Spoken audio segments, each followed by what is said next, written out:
I've not seen Gladiator 2. Oh, I thought you'd seen that. As far as I'm concerned, Denzel Washington didn't have to have any lines. Like, just Denzel Washington in them outfits. Mm-hmm. Like, they should just have him walk back and forth. Right. Like, just have him walk into the room wearing one of them outfits. Give him like a minute. Yeah. And then let him just walk back out. He looked fantastic. He looked absolutely fantastic. He looks. I said, go on, Denzel. Okay, you haven't seen it, but there's a moment where he like gets into like a fight. Like in Macbeth? Is it swords? Well, it's not swords. Okay. You see him get like his little Denzel roll, like his little, like the equalizer comes out, but like with like tapestry. Is that velvet? I'm like, this dude. Are the sleeves hand beaded? Yo, man. And he's just walking around like, he's got this little whip. Is that gold lame? Pimp. YUNKJunk! Hey, welcome to the Micheaux Mission, 2 Men, 1 Podcast, every black film ever made. My name is Len, a.k.a. the Bat Triple. And as always, I am joined by my partner. Good evening. This is Vincent Williams. It is 2025. In commemoration of that, the Micheaux Mission is bringing you a very special edition of the Binge Lounge, where Vincent and I just sit and just chop it up about movies, pop culture, and whatever we feel like talking about for a good hour. But we got a little bit of structure going on tonight because tonight we're going to be presenting for you the 2025 Black Movie Calendar. Chock full. We're going from January to December. We're going to highlight all the black films that we know are coming out. Right. There may be some independent films that might drop that we don't know about. I'm sorry. But the ones we could find the information about, we're going to talk to you about. And we're going to talk to you, each and every one of you out there who are watching us as we stream live from YUNKJunk, Philadelphia's premier video podcast palace, as we stream to YouTube. And to all of the missionaries out there in the chat, hello, missionaries. Happy New Year. Happy New Year, one and all. And let me give, if you do not mind, missionaries, a very special shout out to one Barry Carpenter. I don't know if you see that in the chat, Vincent.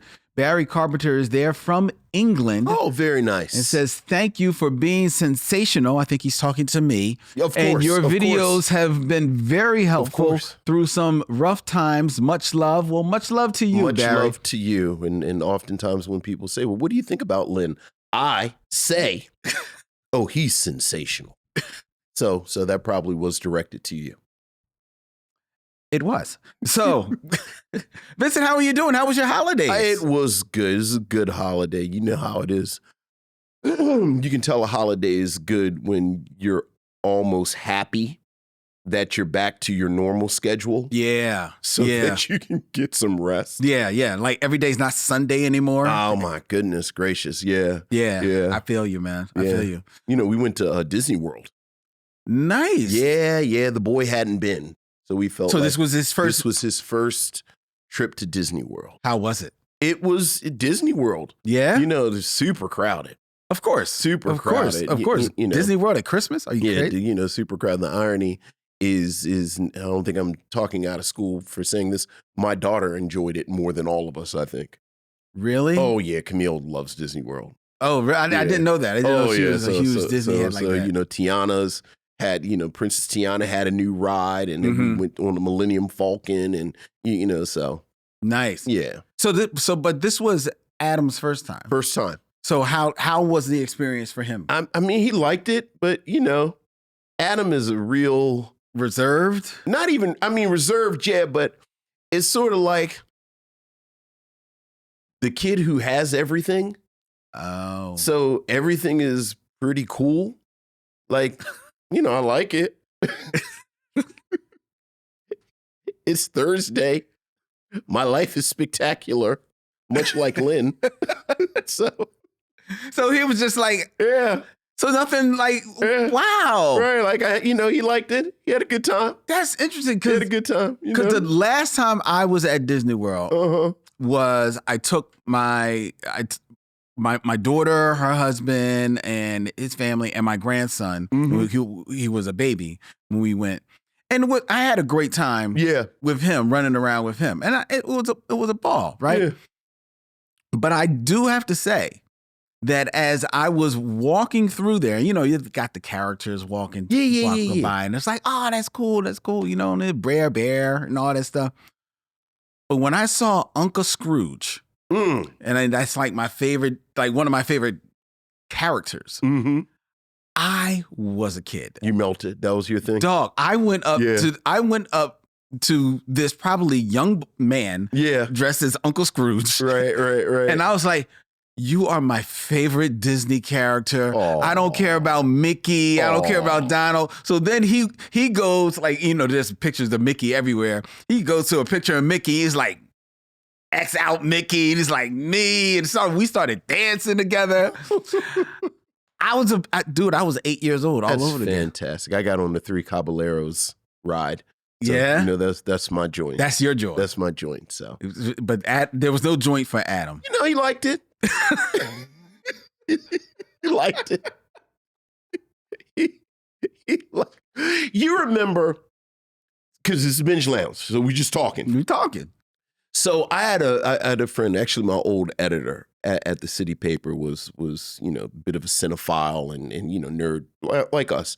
And do you remember that moment when eBay first hit? Yes. Like that moment when everybody kind of figured out eBay. And I'll never forget, one of his grails was The Killer. Okay. The John Woo film, The Killer. Yeah. And at that time, it wasn't really on a DVD. Not at all. And it was a Criterion Collection version of it, but it was on Laserdisc. Expensive. And it was super expensive, and you couldn't find it. Nope. And I remember my friend had been looking for it for years. And then when eBay hit, he got it. And much like him, you remember there were all these sort of comics and slipcases and things. And like right now, the graffiti was the company that made the slipcase editions, the hardbacks of these graphic novels. Like they made The Dark Knight and Watchmen. And I remember bidding on them and buying them. And everyone kind of rushed out. Remember, we all rushed out and got our grails. And then you would think of stuff that you wanted, but since it was always there, you was like, I'll get it. I'll get to it. Yeah. And then you never really got to, because now you have access to everything.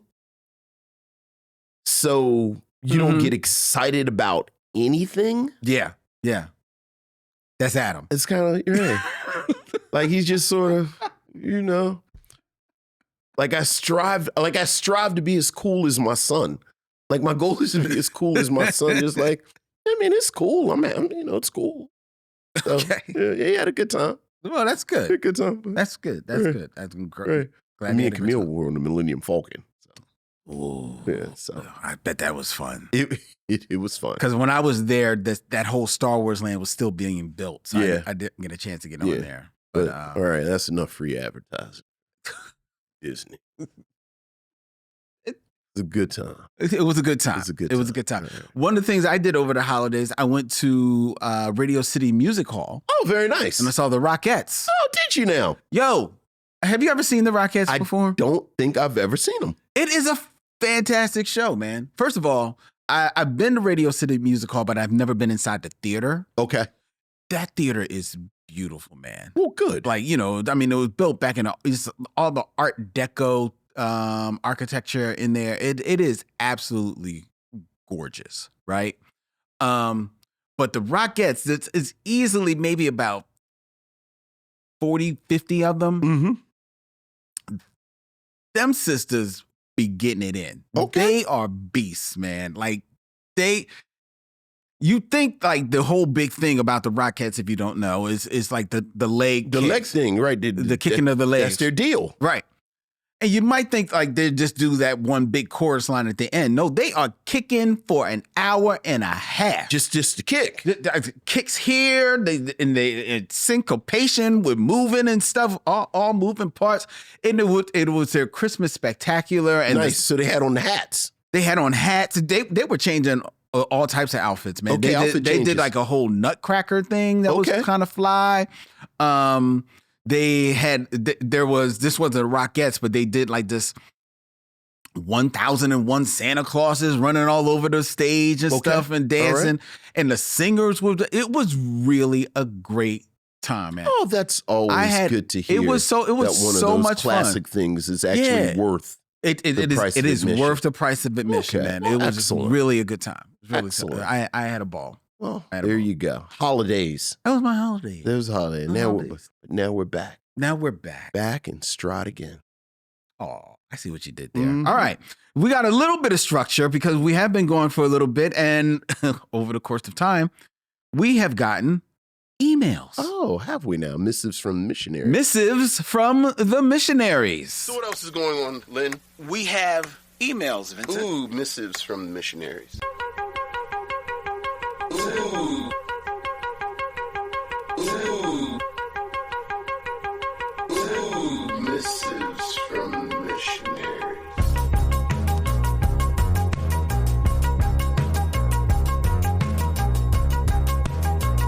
Vincent, this email I think is almost especially to you. Oh, okay. From Matthew Lambert. Hey, what's up, Matthew?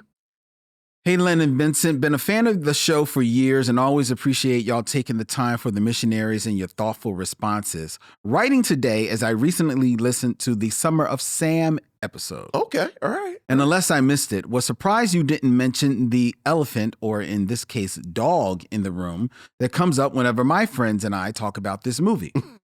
Don't get me wrong, I love intentional and well-placed absurd moments in film, but having the dog talk. Yes. And Michael's crazy over acting here didn't really do it for me. From what I see, it's a unanimously hated part of the movie that they most certainly didn't need to touch on it, especially since Berkowitz admitted to making up the dog stuff. Would love to hear your thoughts on this, Matt Lambert. And I think what he's talking about is Berkowitz had put it out there like a dog. That the dog was talking to him, and you see that in the film. You know, it's a big swing. It's a big swing. Sometimes you miss a big swing. Mm-hmm. Yeah. Look, I think Summer of Sam, we talked about, I think Summer of Sam is a mixed bag. Yes. And that is certainly part of the mixing bag. Kel.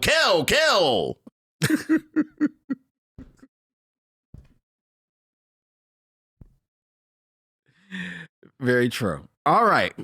We've got another email, Vincent. This is from Nicole Sherman. Hey, what's up, Nicole? Happy 2025 to the Micheaux mission, men, Len, and Vincent, as well as Missionaries. At the time of this writing, I am inside since there was a winter storm where I reside. Yeah. I wrote last year the cheat code for the Micheaux mission, but I have a part 2. Oh, more cheat codes. Number one. Charisma, energy, good script, cast, and direction are big on this show. Well, I think that's fair. That. Yeah. All right, fair. All right, yeah, absolutely.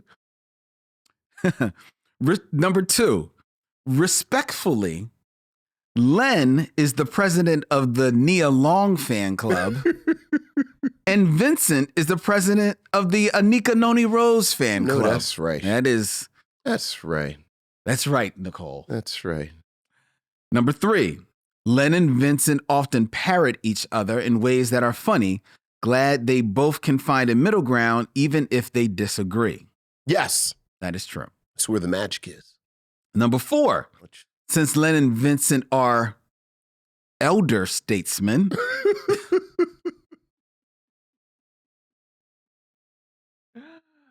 oh, is it the cardigan? Hey, man. It's hilarious when they butcher, mispronounce, or forget when a movie comes out or what year it came out. Yeah. It's a lot going on up there. It's a lot. We do it in real time. Number 5, if you want to make Len happy, send him a box of comic books, preferably ones from the 1940s through 1960s. We know he's the biggest geek out of the duo. Well, wait a minute. Wait, whoa, pump your brakes. I don't know. You might be. I don't know. Vincent. I don't know, Lynn. Vincent. I don't know. I don't know. I don't know. I don't know if I would say it's arguable. It's absolutely arguable. That I'm the bigger geek than you? Look, you do newspaper strips and you go back to the 30s and 40s. Like you go into parts of nerddom that I just sort of have tipped my toe in. But yeah.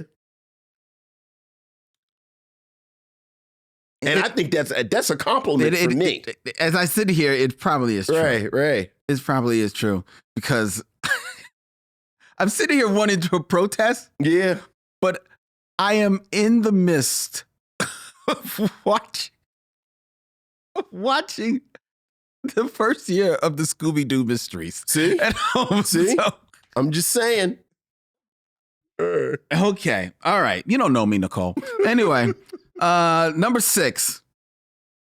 I don't know why, but in some instances, listener mail from the missionaries are often geared towards Len. That's not true. As this one is very listen. I don't know. I don't know. Number 7. Ask Vincent to say Avenue, Hulu, or New with his Baltimore accent. No, I had a student call me out yesterday at the end of class. He said, "Where are you from?" I said, "Baltimore." He said, "I knew it." I could tell. I forgot which word I used, but yeah. Look, man. Say Avenue. Avenue. Hulu. Look. New. Every day, all day. Every day, all day. Every day, all day. Baltimore, born and bred. All right, number 8.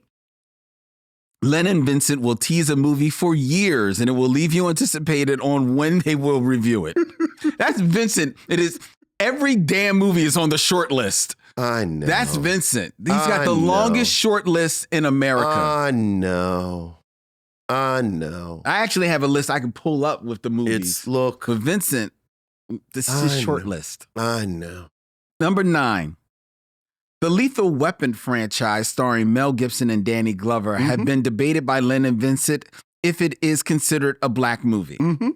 It has been, and yet we have yet to review it. We have yet to review it. I've not pulled the trigger yet. Because it's on the short list. Yeah, because it Number is. 10. And you know I love Lethal Weapon too. The magic is back. Number 10. Vincent is the only one out of the duo who reads more than comic books.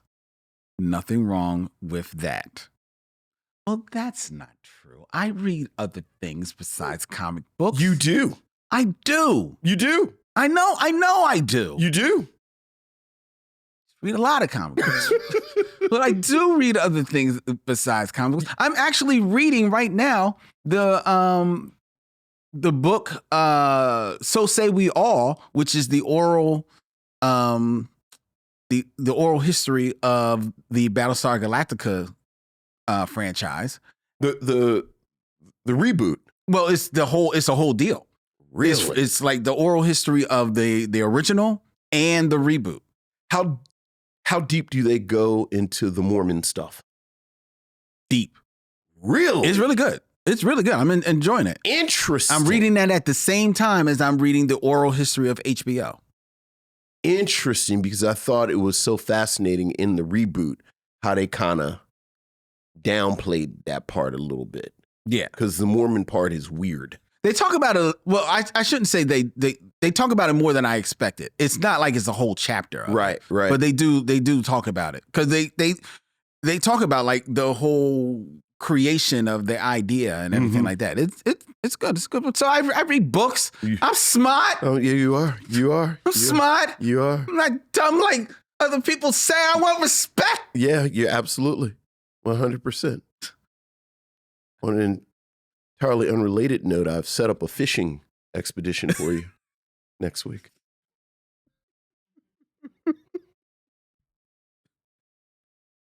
Hey, Mikey, come in. Anyway. Anyway, we got another email. All right. Enough of you. Thank you, Nicole. Thank you, Nicole, for that email and for part 2 of the the cheat code to the Micheaux mission. This is from Court. Good evening, Court? Len and Vincent and Missionaries, and Happy New Year. In this email, I'm going to have a woman moment. Okay. I see what you did there. To gush over Kadeem Hardison. Okay. Kadeem Hardison was the most underutilized character in some of the roles he played in the 90s, like White Men Can't Jump. It's a shame we never got a feature length film where he could exercise his acting chops and his underrated comedic timing. When I was growing up, and to this day, I have a big crush on Kadeem Hardison. I grew up watching the classic A Different World, and he was cute and nerdy. His iconic flip frames were everything to me. He was always defended. No, I think she means he always defended his female friends and loved Whitley out loud, even though he could be a terrible boyfriend at times. He has the wit, charm, and charisma that still makes me fall head over heels for him. I love him so much. I had to get that out of the way. Cheers to a new year. Love always. Court. Yeah.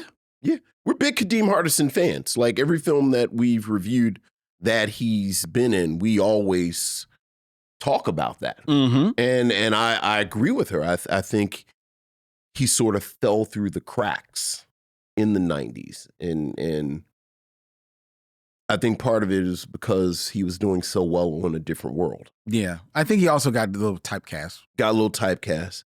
But, you know, speaking of my daughter, I watched a lot of Casey Undercover, which was a Zendaya show on Disney. Oh, never heard of it. And he played, Casey Undercover. It was a family of black spies. Oh, really? Yeah, okay. it's actually a lot cooler than you would think. Okay. Being a Disney show, but he plays her father. Oh, well, wow. Yeah. Wow. And it was like, look at Kadeem Hardison. Wow. Yeah, so I agree. Yeah. Big fan.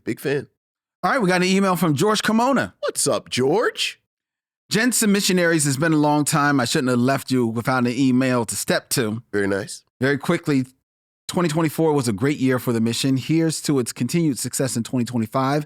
And one way or another, I'm working on making it to one of the live shows. So it is written, so shall it be done. Long live the mission. George Kimona III. Thank you, George. We haven't seen George in a minute. So we haven't. It'd be good to see George. Yes, it will be. Yeah. And we need to get back up to New York. We do. We need to do another day of shows. Yeah. We'll make that happen, George.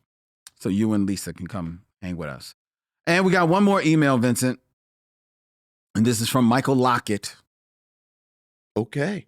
Len and Vince, has been way too long. 2 weeks feels like a month. Yeah. No matter what happens that year, the Micheaux mission is a little slice of black heaven that I relish. Oh, thank you. When you ended 2024 is where I'll start. The Book of Clarence, to me, had all the makings of an exceptional parody or satire, but it never delivered. Although I love the uncomfortableness in any media when black people are centered in what people tend to think are white stories, unless that point is made, we end up with just a visual jarring. The cast was there to make this stand out, and so were the guts of the story. Someone took a wrong turn and we didn't get everything we should have. Since there was so much time off and there were only so many holiday movies, cookies, and time in the Philadelphia Touch Museum with my niece and daughter I could handle, I time traveled a lot. Okay. I'll be brief because I watched a lot of movies. Candyman was and will remain a classic in so many ways. I love how it has gained more fans over the years. I then watched the Tyler Perry film Acrimony, a Tyler Perry film. By Tyler Perry. Like many, I was hopeful Len would give us all 5 points, but alas, he never got to number 2. Vince, it seemed like you worked really hard to make this film into something. Even as a horror film, it isn't good. I then landed on Sugar Hill. I love this film. Yeah. I only knew the Wesley Snipes movie, but this film Also on could the short list. easily be remade. Give this version some flowers. Yeah. Mother Jefferson might well have been 100 when they made this. That's true. I then watched one of my all-time favorite films and happily rewatched Let's Do It Again. I can't think of a better sequel to a great comedy film ever. Everything was more developed. Well, that's true. And to be fair, most comedies don't get sequels. Right. So it's not a whole lot out there. Unfortunately, after the stellar Let's Do It Again came a piece of the action. Yeah. What were they doing? Yeah. All the chemistry built up over the last two films is squandered here. How genius it would have been if these three films were three versions of the same characters in three different universes with all three stories happening simultaneously. Yeah. And finally, to get me back into the swing of things, I landed with you two, Dorian and Omar, as you yucked it up over Dolomite. Oh my God. The four of you had me rolling. How long were you there and how much were the drinks for the evening? I think we were stone sober. We were. I think we were stone sober. Yeah. We had some great wings. Right. But how long we were? The episode is probably about 2 hours. We were probably there an additional 2 to 3 hours. That will never be repeated. But it was a good time. Good time. Dolomite set the stage undoubtedly for Black Dynamite and, in my opinion, Black Panther. As bad as the film is, there is pride, self-assurance, and joy expressed that now comes out in many modern projects.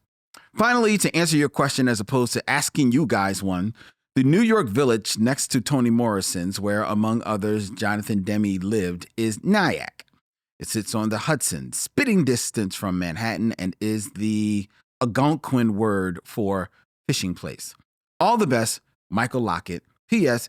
You two ever see this interview when Katie Mann turned 30 on Entertainment Tonight? No, we did not see that interview, but I'll share the link with Vincent. It's funny that he landed on Dolomite. Mm-hmm. If you are a follower and a subscriber to the Micheaux Mission podcast, wherever you can find podcasts on Apple Podcasts and Spotify, you will know that today we debuted Mission Logs, where we are playing the best of the Micheaux Mission. And today we reran our review of Big Words. Yes. The film that introduced us to Dorian Missick. The review that got Dorian Missick to write to us, and he became a fan of our show. And it's a controversial review because it apparently rubbed some people the wrong way. Well, one person in particular the wrong way. Well, the director of the Big Words did not appreciate our review I like the movie of Big Words. Well, to be fair, did not appreciate my review of Big Words. So we reran the review. There you go. I have listened to the review. Mm-hmm. And I do have to say, and I'm going to look, is this my camera right here that I'm looking into, Dylan? I'm going to put this out there right now. Mm-hmm. And Missionaries, you will hear this in real time. To the writer, director of Big Words, Neil Drumming, I apologize. Okay. That was episode 10 of our show. Yeah. I was critical of the film, but I was an asshole. It was early. You're trying to we're figuring it out. I was an asshole. We figured it out. I was what some might call a dick, and I apologize. I really do. I was out of line in that review, and I'm going to put it out there. You know, hopefully you will hear this, you have an open invitation. You have always had an open invitation to come on to our show. Maybe this will have you see fit to finally sit down with us to review a film, or even just to reach out to us. But even if it doesn't matter, my sincerest apologies to you. You deserve it. So I'm sorry. There you go. You know what we call that? Growth. Speaking of you and your fatwa, what about the other Michael? Michael Sykes? Yeah. Is that who you're speaking of? Yeah. See, I don't believe I see an email from Michael Sykes. I'm looking. Did you chase Michael Sykes off? That is terrible. Over some damn cheesesteaks. I told him we would read his emails in 2025. This is what I'm talking about right here. I have an email from Michael Sykes. Can you read it, please? It's from 12/16/2024. Yes. And I will now read it. Yes. Because it's now 2025. Right. Okay? Yeah, sure. Go ahead, please. Hey, Michael. Hello, Len and Vincent. I have listened to y'all podcast on the 1973 film Coffee, starring Pam Grier. Mm-hmm. I was surprised y'all really didn't talk about the death of King George. He's a pimp. Remember that was the song? King George. He's a pimp. Although King George is a pimp. It's right there in the song. His death always leaves me sick, sad, and very angry. Oh. His death reminds me a lot of James Byrd Jr.'s death in Jasper, Texas, 1998, and Brandon McClendon in Paris, Texas, in 2008, whom both had similar deaths like King George, whom was dragged to death. Yeah. I'm not comparing them to King George, just their deaths. Mm-hmm. There are probably many African Americans whom probably have been dragged to death, but we knew nothing about them before, during, or after Jim Crow. Coffee is a good movie, but due to that scene, I've only watched it 2 times in my entire life. What are your thoughts on King George's death? And happy holidays. Love your fan, Michael Sykes. Wow, I never made that connection until just now. Yeah, me neither. I never made that connection until just now, but he's 100% right. Mm-hmm. I will say that detail is another data point for why I really, really enjoy Coffee, though, because I do think there is a grittiness to Coffee that belies the, it's blaxploitation. Yeah. Oh, it's, you know. Films of that day. Yeah, so I would argue, and maybe I'm being a bit of an apologist because I love the movie so much, that it's supposed to be disturbing. Mm-hmm. Like, there are actually a fair number of deaths in that film that aren't like popcorny grindhouse. Yeah.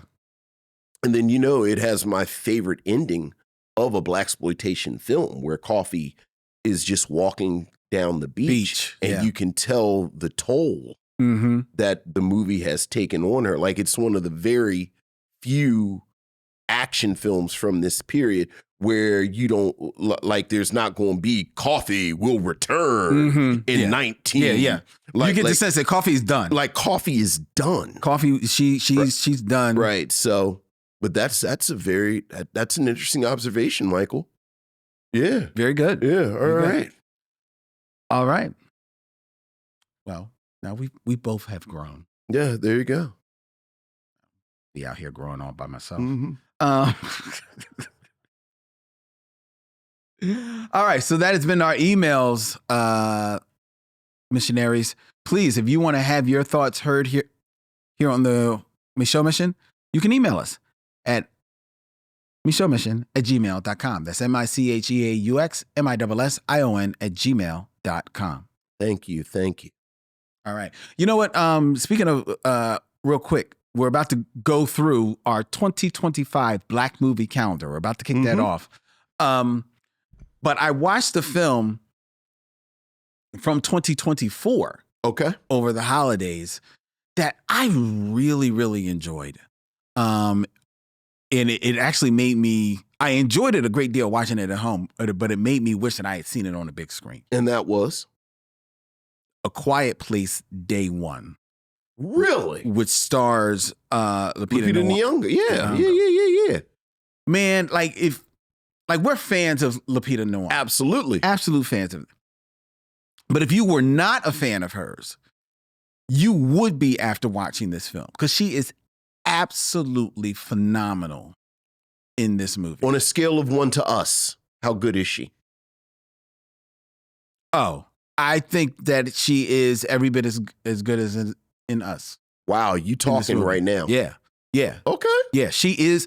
And the movie itself is good. I'm like, I was actually like, I don't know, have you seen the other Quiet Places? I've not seen the Quiet Place films. Right. And so this is a prequel to those other films because it's day one. Right, this is when the aliens first land. Right. Yeah. So I went into it honestly with like a little bit low expectations of that. But it delivers, man. It is really good. It's suspenseful, but just like the first one, the first Quiet Place, it's a lot more thoughtful. Okay. And her character, the arc of her character, you know, and I'm not giving anything away, but part of her arc is that despite everything going on, she is hell bent to get to Harlem so she can get a slice of pizza. Now, I know that's right. You have to know everything else around it as to why she is doing it, but it is a phenomenal performance in a really, really good film. I really enjoyed it, man. All right. Really enjoyed it. Excellent. On the list. And I think that counts as a black film. Oh, yes. And Octavia April is right around the corner. So, you know, you got 2 slots to fill. Another film that I watched at home, liked it enough, but it's definitely tickled me a little bit, was Gladiator 2. I liked it enough. Right, you know, it's right. like, I'm like, okay, I could see some of this stuff coming. And when they filled the Coliseum with water and all of a sudden there's sharks floating around, I'm like, okay. I don't know about the sharks, but you know they used to do that though. I heard that, but there's just something about the way that it played out, the way that it looked. I was like, I don't know. But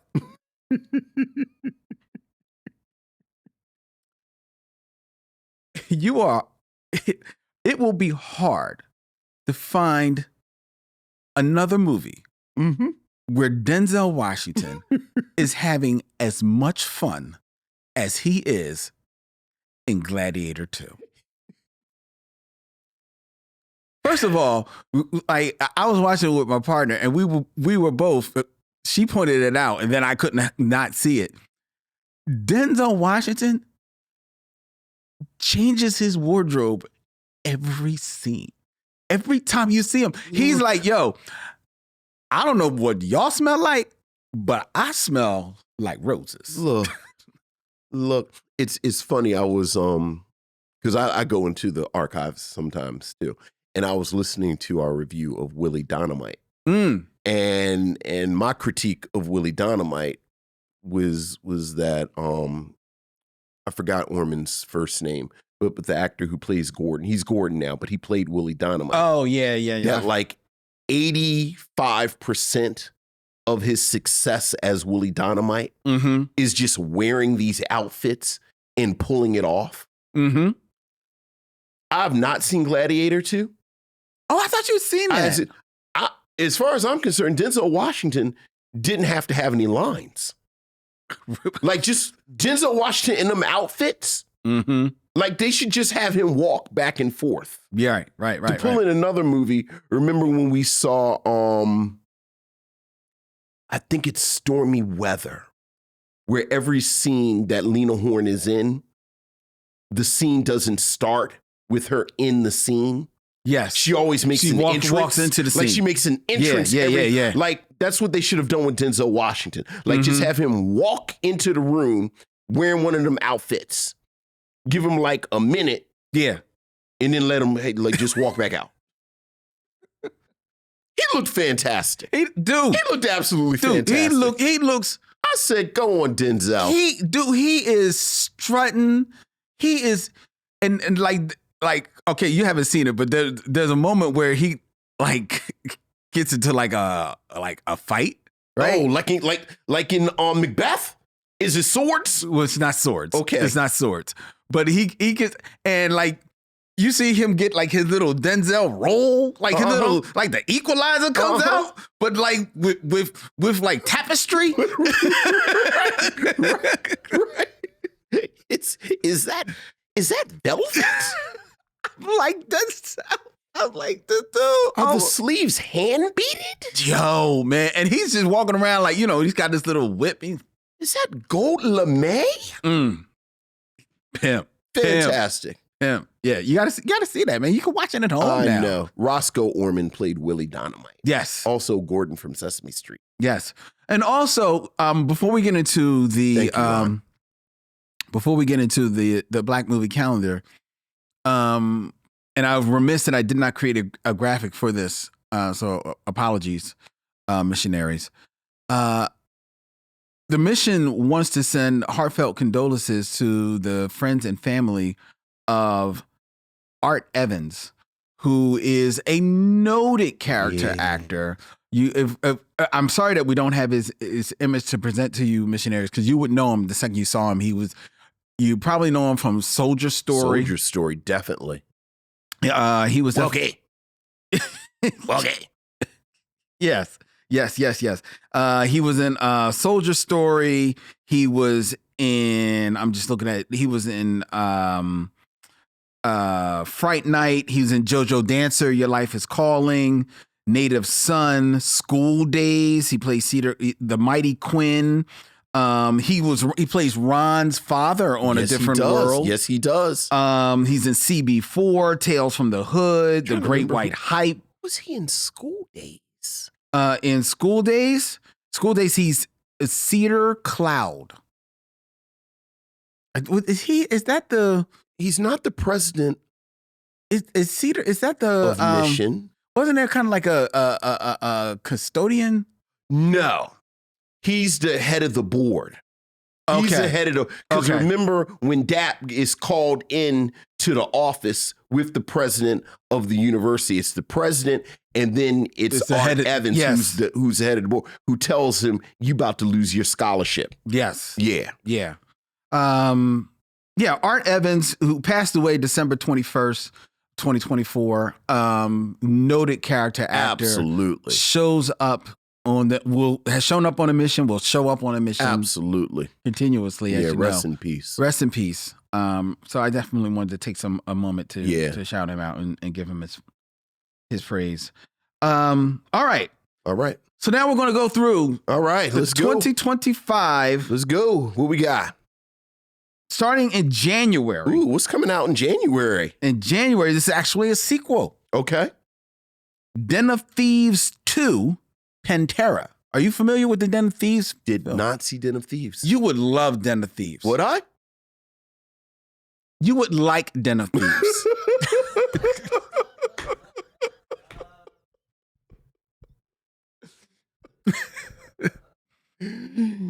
Den of Thieves, Pantera is upcoming crime drama written and directed by Christian Goodcast.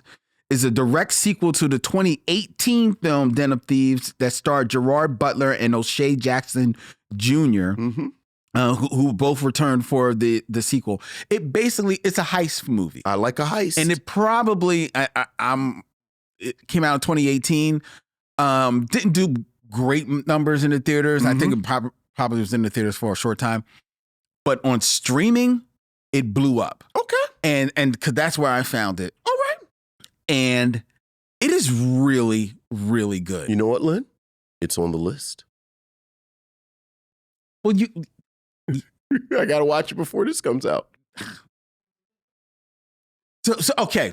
But it's a heist film. You love heist films. I like a heist film, and I like Little Ice Cube. Yes. Yeah. Don't call him Little Ice Cube. I just watched a review with him on Shaquille O'Neal podcast. Actually, he said he doesn't mind being called, Little Ice Cube, because he's like, hey, why wouldn't I? I am. I was about to say I am Little Ice Cube. Right. And hey, I look like him, and I played him in a movie. Like, I can't run away from it. He was actually a great interview. He was Yeah. actually a good guy. And I was not a fan of Straight Outta Compton, as you know, but I have become a fan of him as an actor. Yeah. I've enjoyed him. The funny thing is, I love And the I love- entire cast of Straight Outta Compton and everything else. And everything else, Yeah. right? Yeah, because he does a good job in the movie. yeah. I just don't like the movie for the fiction that it is. Sure. All right. But okay, so I want to keep a tally, Dylan. If you can keep a tally of the films that I'm mentioning that Vincent says he's going to watch. Okay. He's all going right. to see. Okay, what we got next? So will you see Den of Thieves? I will. So you're going to see Den of Thieves, and you're going to see Den of Thieves 2. So Den of Thieves 2 comes out in January. I didn't say I was going to see it before in January, but I'm going to see it. All right. Well, all right. Well, all right. Oh, for God's sake. I just said I'd watch it. What else do All you right, but- want from me? I want you to at least commit to seeing all of the films that we note Okay. this year. Yes. Okay? All right. All what right. we got? What's next? Number 2, coming out in January, is Hard Truths. Okay. Now, this is a film written and directed by Mike Lee with Marianne Jean Batiste Yes, and I'm Michelle very much Austin. looking forward to this. It's set in London. The plot follows the plight of a depressed middle-aged woman and her relationship with her close loved ones, including the crumbling relationship with her jovial sister, who is the polar opposite in terms of mood. Yes. This is a movie about interpersonal relationships, hard truths. I'm very much, because this is we were just talking about her last week because she was in the Book of Clarence. Yes, Marianne Jean Batiste. And the other woman.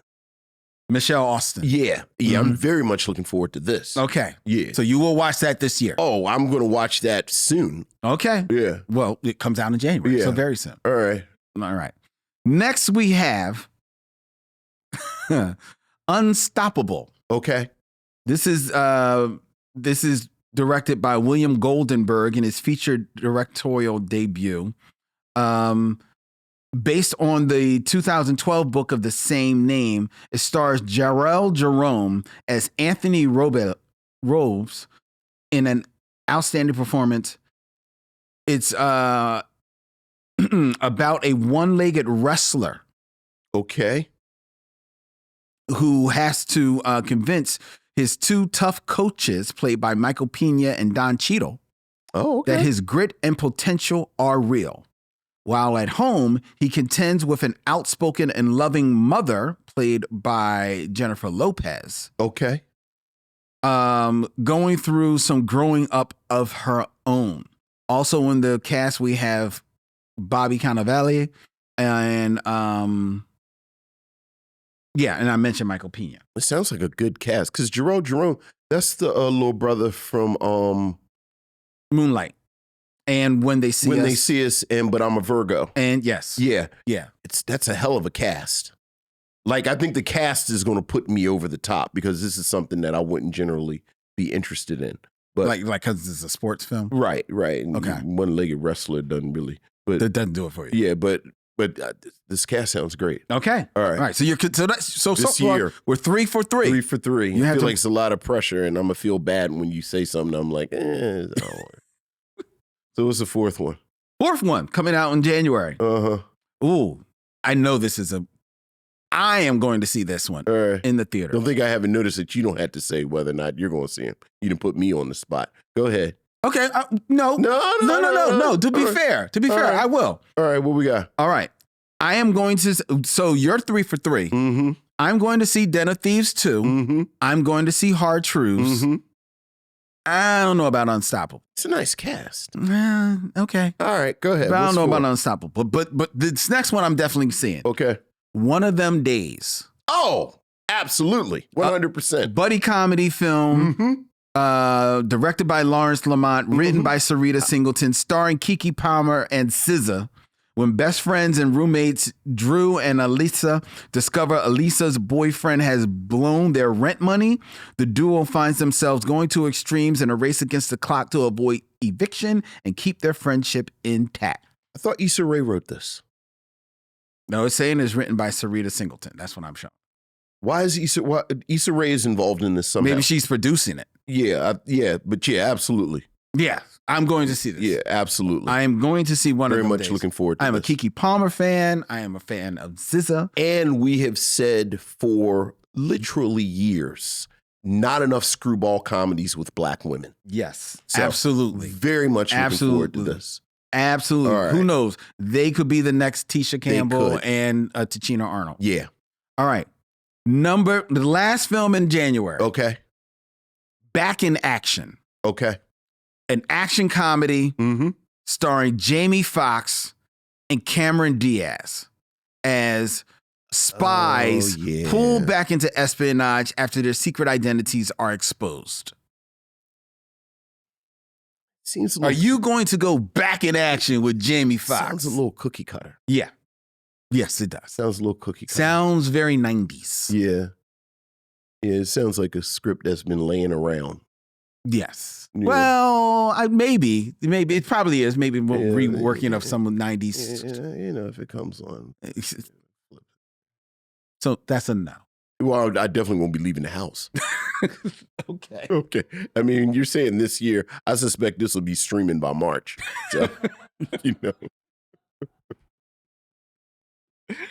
All right. All right. February. We're now in February. All right. And February brings us a big movie and an indie movie. Okay.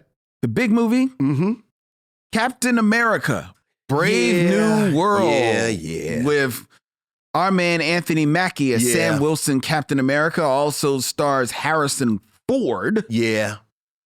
Are you going to see the newest Captain America? Of course I am. Of course I am. Yes. I think Black Captain America, it's just sort of like Hamilton. It's such a Barack Obama era concept. I just don't know, reading the room, if the room is in the mood for something this sort of intrinsically aspirational about America. That's interesting. Yeah, like I was thinking about it because I think obviously this is a comic concept.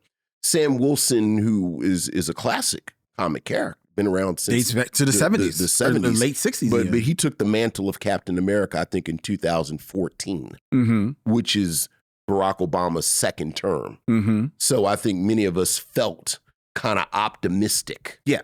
About what America was capable of and this American experiment and moving forward. And I just... Not so much anymore. I don't know. Because I actually rewatched The Falcon and the Winter Soldier, which I enjoyed. The series.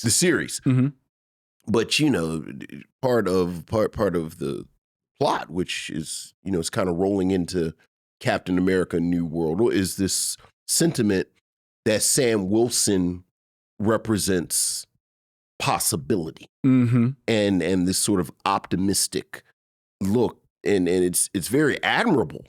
Like, I think it's a very admirable concept, but I don't know who all is in the mood for this. I know. Yeah, sure, I'm going to see it. But we're going to see it. Oh, absolutely going to see it. Going to see it. I'm going to see it in the theater. Look, absolutely going to see it. I'm going to be grumbling. Eating my popcorn the whole time. You ain't gonna pay. What do you care? You know it's gonna be a screening. Easy, man. Easy. You don't think they don't? Go ahead. Anyway. What is the indie film? The indie film stars our girl, Sonequa Martin Green. Nice. My Dead Friend Zoe. Okay. Based on a short film, Merritt times Zoe. Merritt must try to be socially present while also being with the ghost of her dead best friend. That could be interesting. It's actually a war comedy drama. I think Merritt is the Sonequa Martin Green character is a soldier. Okay, is she the dead one? I don't believe so. I was saying, why the sister gotta be dead? The cast is Sonequa Martin Green, Natalie Morales, Ed Harris, Morgan Freeman. Oh, dag. Gloria Rubin. How is this an indie film? It's a smaller film. Okay, all right. Well, I'm certainly intrigued by this cast. I know. I think I will go see this one. Yeah, I definitely plan to see that. Now we're in March. Okay. All right, March, we have On Becoming a Guinea Fowl. Okay. Now, this is a movie that stars Susan Sharday, Elizabeth Chisella, and Henry Peary. It's a co-production between Ireland, the United Kingdom, United States, and Zambia. On an empty road in the middle of the night, Shula stumbles across the body of her uncle. As funeral proceedings begin around them, she and her cousins bring to light the buried secrets of their middle-class Zambian family in this black comedy. Oh, that sounds interesting. On Becoming a Guinea Fowl. I know that sounds interesting. That sounds real quirky. Yeah, like just to be perfectly transparent, it sounds like a film that'll be in one of the art houses, like maybe a week or two. Yeah. And I don't know if I'll catch that window that it's there. But I'm definitely going to watch it. I'm going to check it out. Yeah. And I do hope to try and catch it in that art house. Yeah, all right. But fortunately, I am a subscriber to BritBox. Easy. Probably. Hey. I know, free advertising. Well, I'll say BritBox won't pay no bills. I know. All right. Calm down. All right. All right. Next film. This is a horror movie. Okay. Opus. Okay. Written and directed by Mark Anthony Green and stars Ayo Idibiri of not Beef. What's the show? The restaurant show. The Bear. The Bear. Okay. Yeah. I like him. Yes. A young writer is invited to the remote compound of a legendary pop star who mysteriously disappeared 30 years ago. Why is he? Okay. Surrounded by Does he play the writer that's invited? No, Ayo Idibiri is a woman. She's the girl. I'm sorry. Does she play the writer that's invited? I believe so. Surrounded so by she gonna take her dumb ass out in the woods? Surrounded by the stars, cult of sycophants and intoxicated journalists. Well, she finds herself in the middle of his twisted plan. No. She doesn't find herself. You know what my mother used to say to me when we were kids? And, I think like in retrospect, this is just 70s parenting. I would lose something, like I'd lose my gloves or lose something. And my mother would say, you didn't lose them. You gave them away because you didn't keep up with them. She doesn't find herself on this compound. She put her dumb ass up there. Now look at you. About to get sacrificed to the devil. We don't know that. Something, murdered, something. Are you going to go see Opus? No, not at all. Okay. Not at all. Okay. I don't know if it's I'd have to see a trailer. I don't know about that one. Next one. This is a film that I'm not sure is even going to come out because it actually was made in 2023 and it's been held over. But it's scheduled to come out in March of 2025. Magazine Dreams. Oh, this is the whatchamacallit, Jonathan Majors film. Yes. Yeah. It follows aspiring bodybuilder Killian Maddox, played by Jonathan Majors, who struggles to find human connection in this exploration of celebrity and violence. Nothing deters him from his fiercely protected dream of superstardom, not even the doctors who warn him of the permanent damage he causes to himself with this quest. I was really looking forward to this before he blew up his whole life. Yeah, blew up his whole his whole career. I don't know if it's going to come out. They say it is scheduled to come out. It's in March 21st. I'm definitely going to see this. Yeah. I was looking forward to this. The film is going through different owners, and now it's finally going to come out. I could take or leave that one. I don't know about that. I don't care about that one. All right, the next one, The Woman in the Yard. This is a horror movie. Psychological horror film. Okay, all right. That stars Danielle Detweiler. Okay. Yeah, see. Okay. I mean, I'm saying, but I like Ayo. I always mispronounce it. Ayo. Like, I like her too, but what does the character that Danielle Detweiler play? A woman in black appears on a family's front lawn and delivers a chilling warning. Okay. That's all I know of the film. All right.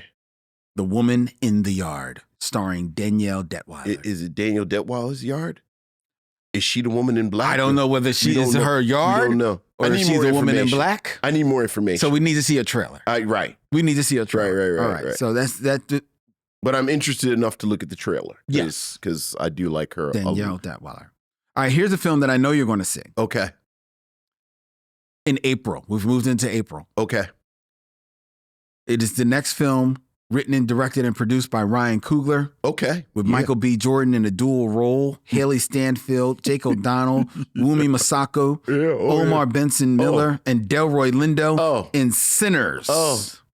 Trying to leave their troubled lives behind, twin brothers, played by Michael B. Jordan, return to their hometown to start again, only to discover that an even greater evil is waiting to welcome them back. Yeah. I'm laughing because Michael B. Jordan plays twins. And you know this was a role that Jonathan Majors was supposed to play. Like it was supposed to. It's probably supposed to be those two as Michael brothers. B. Jordan and Jonathan. Like you know, Jonathan Majors is always dressing like a 1930s newsie. Extra, get your papers. And this whole movie, they're all dressed like that. Mm-hmm. Also, y'all don't want to make Blade? We gonna make Blade then. Because it's just Blade. It seems like it may be just Blade. That's true. I'm very much looking forward to this. I'm looking forward to it. I definitely want to see it. Yeah. I also want to see, actually, I'm up in the air whether or not I want to see it, but I'm going to see it. What? There's an animated movie that comes out in April. Okay. Called Sneaks. Okay. Written and directed by Rob Edwards, featuring the voices of Anthony Mackie, Martin Lawrence, Lawrence Fishburne, and Mustard. When a designer sneaker... Oh, stop. Who is Mustard? What is that? Is that a person? DJ Mustard. He's a record producer. Okay. All right. Sure. All right. Go ahead. Okay. I don't know how you just gonna slip that in there like that's Well, I thought maybe you knew him. Go ahead. I mean, you have a young daughter. She probably knows him. She might. Go ahead. All right. So. All right. What's Here's the premise of this animated film. Okay. When a designer sneaker unwittingly finds himself lost in New York City, he must dig deep into his quote unquote soul in order to rescue his sister and return to his rightful owner. So this is about the sneaker. Yes. Yeah, I'm not seeing it. Adam may want to see it. See Adam. She's like, I kind of want to see it because it's going to be like a black animated movie. My son, one of them popcorn, like the kids pop, like the popcorn and the candy, in a combo. In the combo, if I buy my son one of those kids combos, he'll watch Nosferatu. He don't care. He just like the movie thing. So yeah, I don't know how much he's.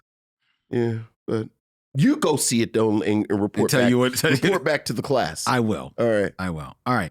Now we're into May, so we're officially into summer 2025. Here we go. So this is a summer movie season. Summer movie season. All right. Black movie calendar. Okay. In May, we have Golden, a coming-of-age musical comedy drama. Okay. Directed by Michelle Gondry. Okay. From a screenplay by Martin Hines and Stephen Levinson. It's set in 1977. Okay. The film draws inspiration from Virginia Beach's Atlantis apartments. It is a musical inspired by Pharrell Williams' childhood in Virginia Beach. Pharrell Williams is also a producer on this film, which stars Kelvin Harrison Jr., Halle Bailey, Divine Joy Randolph, Brian Tyree Henry, Quinta Brunson, Janelle Monáe, Tim Meadows, Anderson .Paak, Missy Elliott, and Andre 3000. Yeah, I'm probably going to see this. Yeah. It's a great cast. Yeah.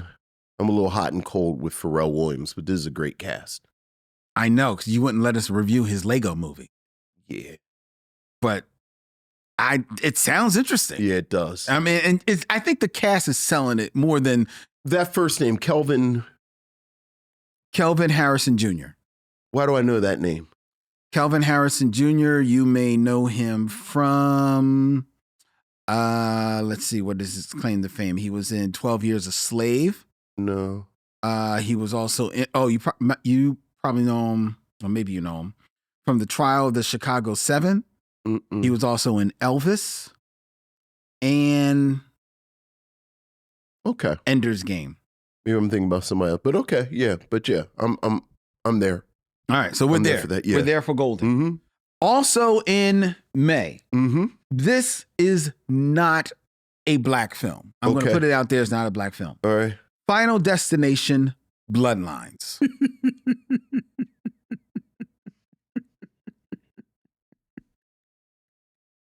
I love them Final Destination movies. I am going to see this. You don't even have to tell me the plot of this. Really? Because it's going to be people getting killed hilariously. It is. But the reason why I note this is because unless something else comes down the pike, this may likely be the final film of Tony Todd. Oh, well, see, now it's just sad. Well, no, then now you got to see it. All right. I mean, I was going to see it anyway. I love them. I love them stupid Final Destination movies. That's the only reason I'm going to go see it. Yeah. Okay. Tony, one more time. Yeah. Rest in peace. On screen. All right. Next, we're in June. Okay. In June, there was only one black film, and this is dubious of whether or not this is a black film or not. Okay, let's see if we're going to call this black. This is if a film deem this black. From Pixar. Okay. Already shaky. Elio. All right. It's about an 11-year-old boy named Elio Solis who accidentally becomes the intergalactic ambassador of planet Earth after being beamed to the communiverse by aliens for making contact. Elio must form new bonds with eccentric alien life forms and navigate a crisis of intergalactic proportions. Now, the reason why I wasn't sure of whether or not I would consider this a black film is Ilios is voiced by a young actor, Jonas Kabrib. The cast features Jamila Jamil, Zoe Saldana, Shirley Henderson, and Brad Garrett. No, it's not black at all. Yeah, okay. It's not. Because Zoe Saldana is going to be playing an alien. Yeah, you know it's Pixar. They don't really do animated black people that much. Yeah. Okay. Yeah. All right. I put it on there though. I mean, look, it's people of color. Yeah, but look, man. Then you can talk about them on the People of Color mission. All right. Now we're in July. All right. July. I've got 2 films. All right. What we got coming out July 11th? It's my dad's birthday. From Warner Brothers. Okay. And DC Comics, we have Superman. Yeah. The film written and directed by James Gunn and starring David Corenswet as Clark Kent / Superman. Also stars Rachel Brosnan of the Talented Miss Maisel. Sure. Nicholas Hoult, Anthony Cardigan, Nathan Fillion, Isabella Merced, Wendell Pierce, Alan Tudyk. The film is Superman's journey to reconcile his alien heritage with his human family. This is not black at all. Why are we talking about Superman? Because Wendell Pierce and the brother in it that plays Mr. Terrific. Well, it's not a black film. It's not a black film at all.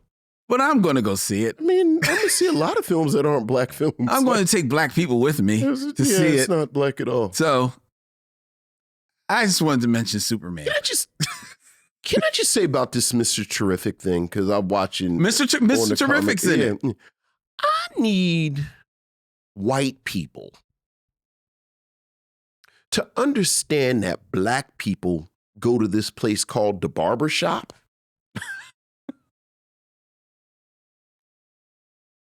We get fades.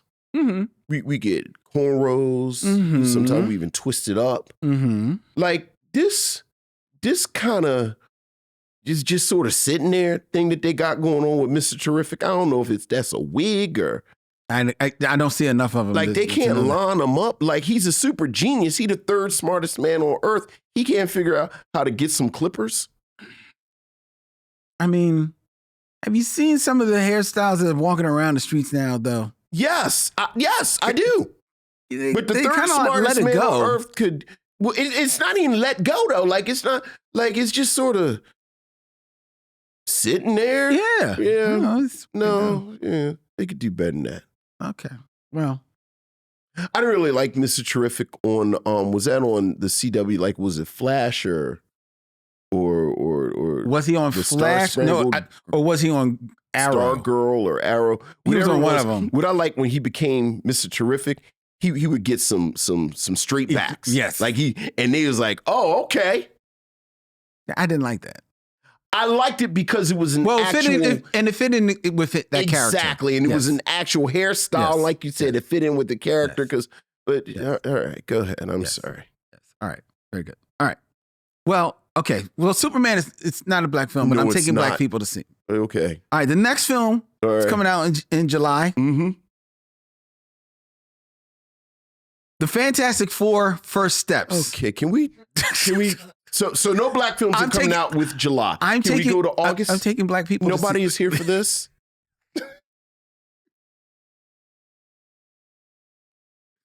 Okay, but I do want to ask you just one geeky question. Okay, perhaps I'm more geeky. Let me just ask you one geeky question.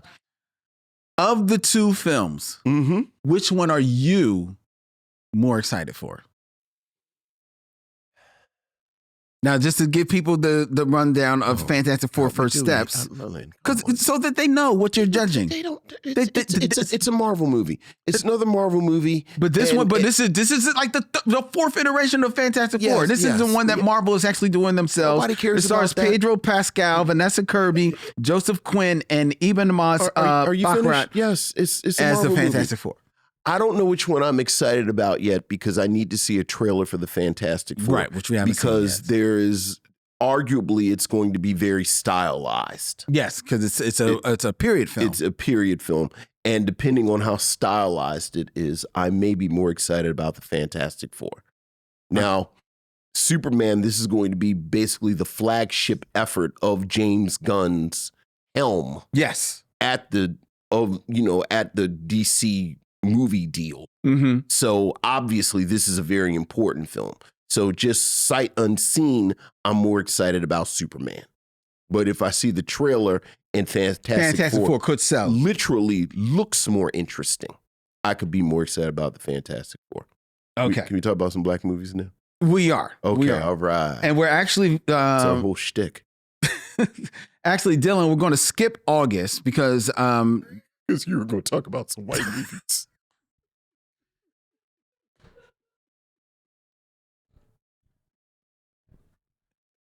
Well, it's not a black film. So we're going to go to September.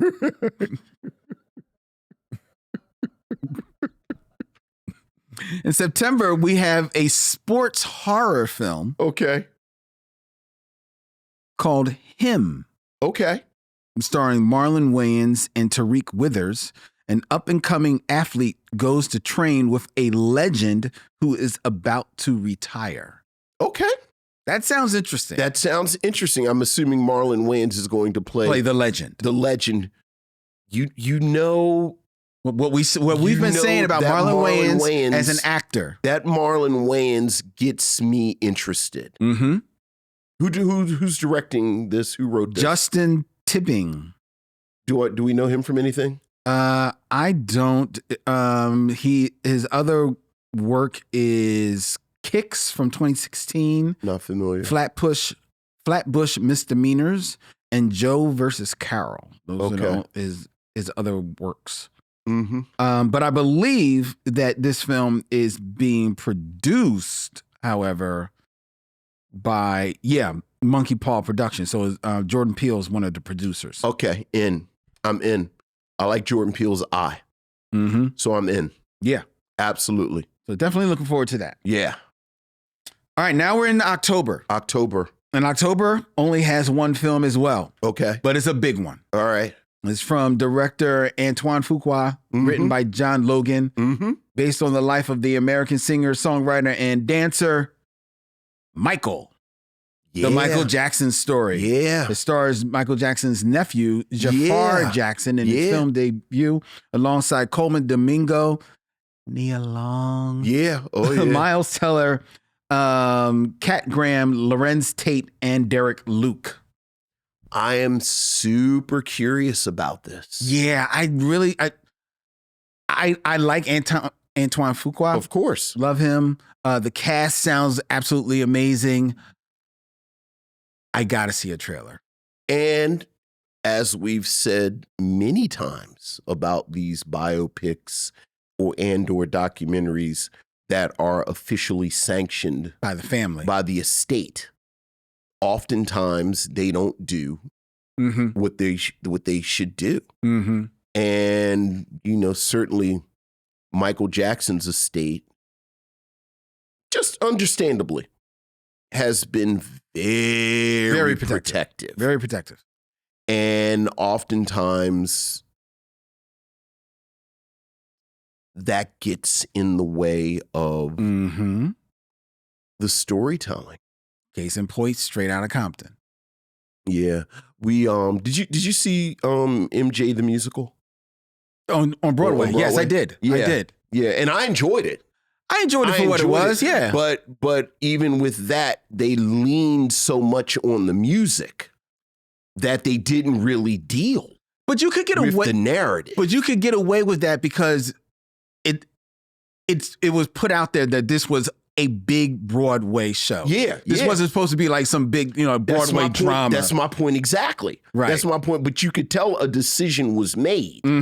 And, because it's Michael Jackson, he has enough material that you can just go from song to song and be fulfilled as an audience. But a movie. The movie, it gets a little different. That narrative has to, it has to be saying something. So the story that they stitch together in itself has to be good. Right. Right.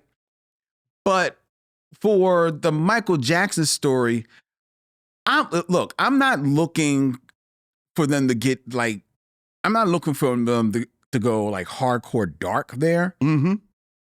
But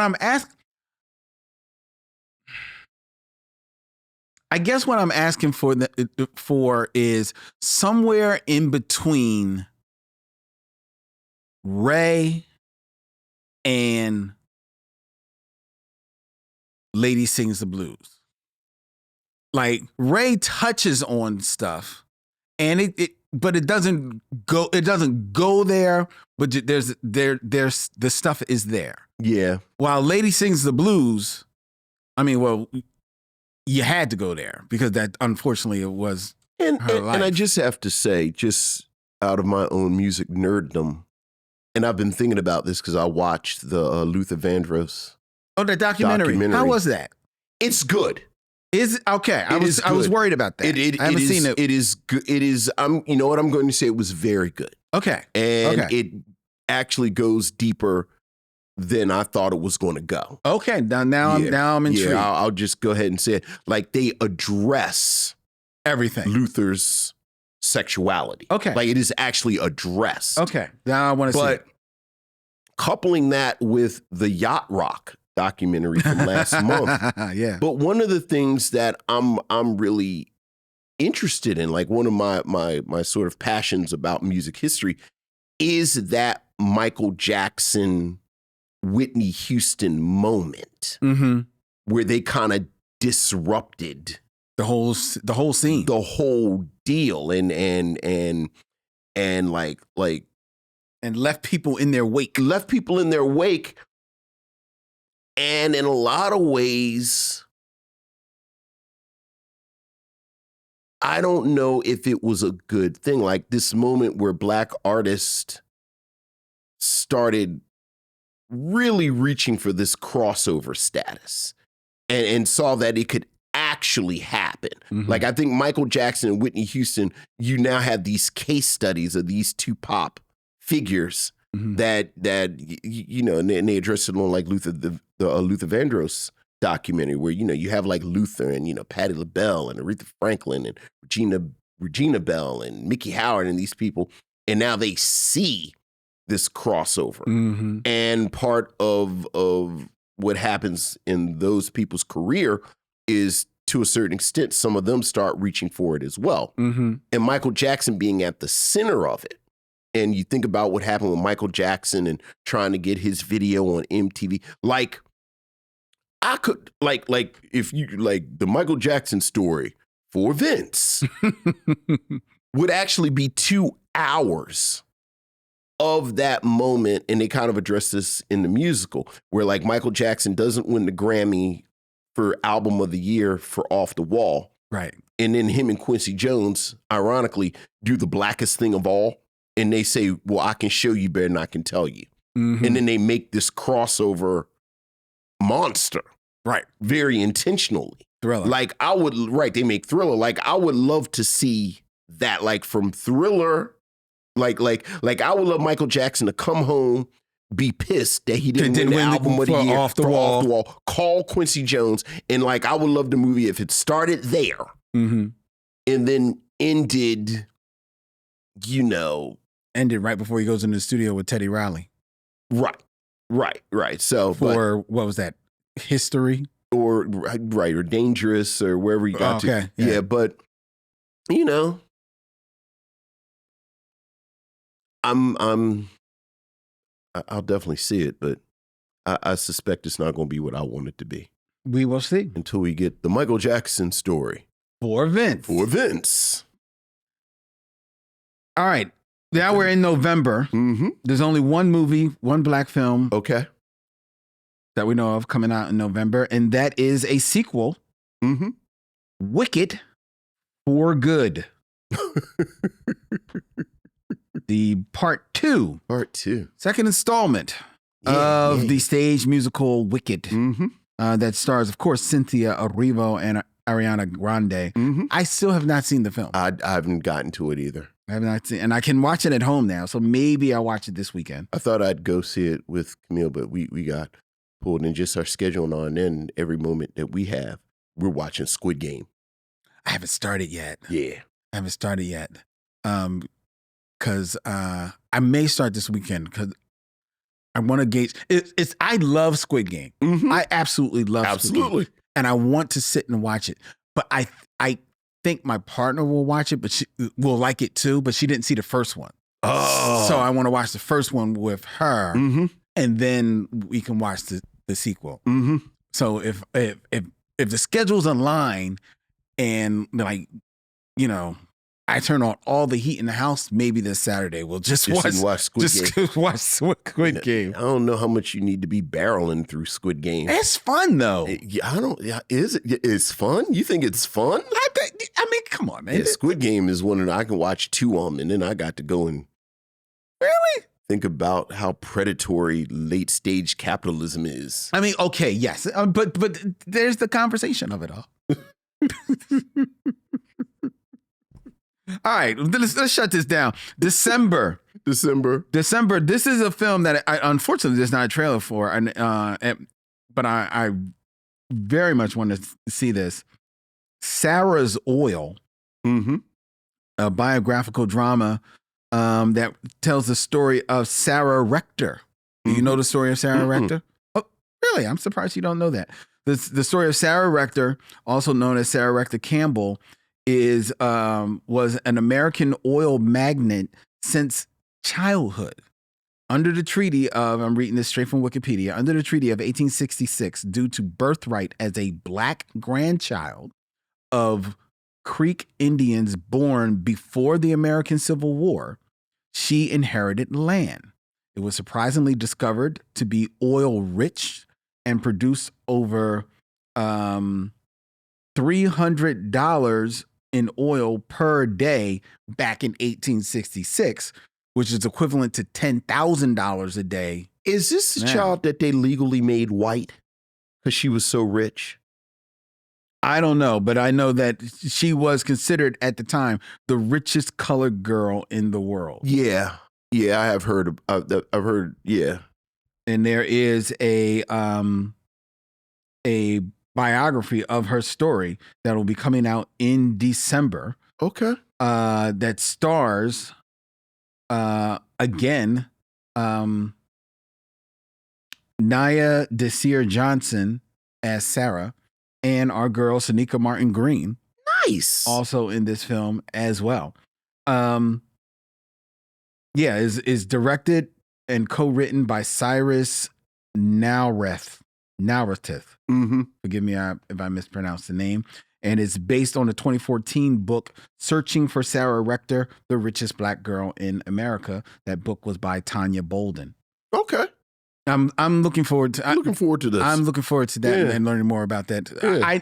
I know the story because we have covered it for a 2-minute Black History episode on with Push Black. So that's how I was introduced to it, and then to find out that this was going to be made into a feature film, I was like, oh yo, I'm all very about nice. It. So, right. and for that to be coming out in December, you know, for that to be having like probably like a Christmas run at that time, that's something to take the family to see. There you go. You know, so I'm really enjoying that. Well, sounds like a good year. It sounds like an excellent year. And it seems like you were going to say most of these films you're going to go see. Oh, yeah, absolutely.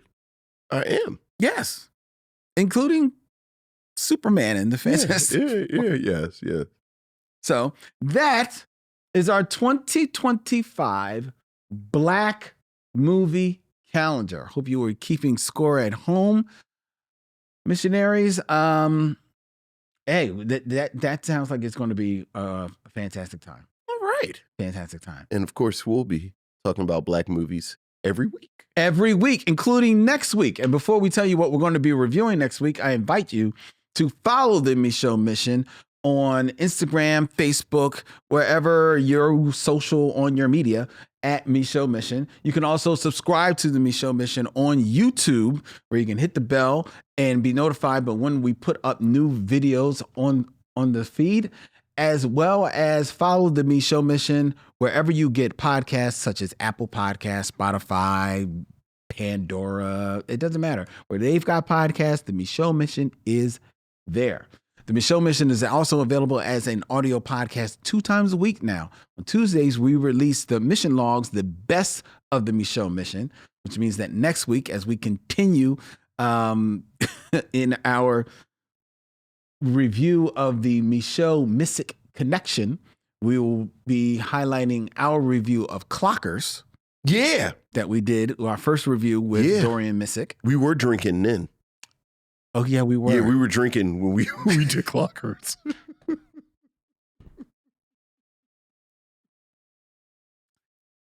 That one may be a little... Yes, that was a good time. Yeah, that was a good time as well. Yeah. That Dorian. And you can also find the Micheaux Mission on your audio feed on Thursdays, because that's when this show in an edited form is available for your download and streaming pleasure. Okay? All right. The Micheaux Mission is also a proud member of The Podglomerate, thepodglomerate.com. They make podcasts work, such as ours, with streams live every Tuesday night from YUNKJunk, Philadelphia's premier video podcast palace. If you want to book yourself some time in one of the fabulous studios here and meet our very own Dylan, you can email him at dylan@yunkjunk.com. That's DYLAN @yunkjunk.com. All right. Next week here on the Micheaux Mission, we are going to be reviewing, this is a gift to my other sister, my sister Adrian. We reviewed the Book of Clarence. Because my sister Leslie loved that film and said, you guys got to review it. And she hits me every time she says that. She's like, you got to review it. So I was with them over the holidays. You're her little brother. Well, I'm the little brother of all of them. Because then my older sister, Adrian, said, yeah, and you got to review the 6888. All right. So that's what we're reviewing next All week. right. The 6888. Adrian, Are You Happy? Yeah. Oh, yeah. Oh, yeah. Okay. All right. With Kerry Washington. Yes. Just released on Netflix. Written and produced by Tyler Perry. Yeah. We're going to see it. Yeah. Oh, yeah. We're going to review it. We are.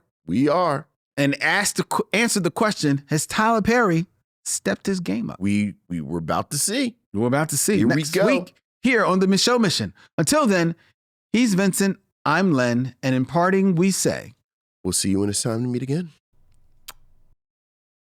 YUNKJunk!